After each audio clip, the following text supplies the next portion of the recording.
Assalamualaikum warahmatullahi wabarakatuh. Oke, kembali lagi di channel ini. Kali ini video cara mengganti lampu belakang Honda Beat ya, dan cara melepas cover lampu belakang. Oke, setelah lepas covernya tinggal kita congkel sedikit-sedikit. Hati-hati ya, karena ini mika gampang pecah. Nanti kita tarik ke belakang. Pada saat penarikan mika juga harus hati-hati karena mika bisa pecah. Pokoknya hati-hati, pelan-pelan.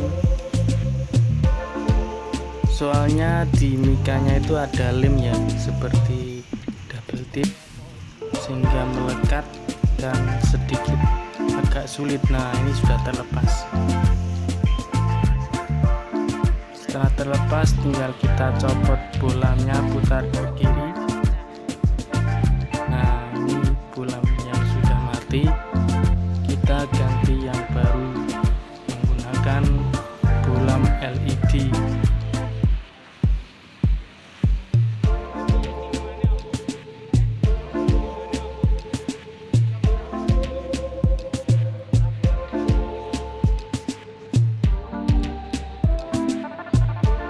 Oke, kita langsung pasang bolamnya, putar ke kanan dan sedikit didorong.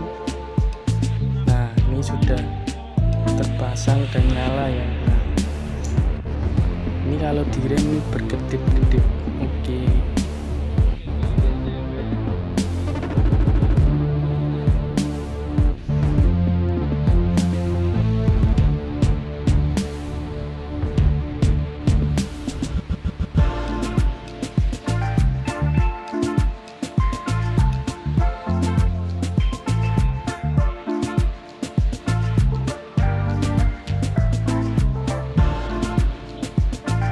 Oke, selanjutnya pemasangan mikanya pelan-pelan, jangan sampai mikanya pecah ya. Kita paskan dulu, kemudian kita dorong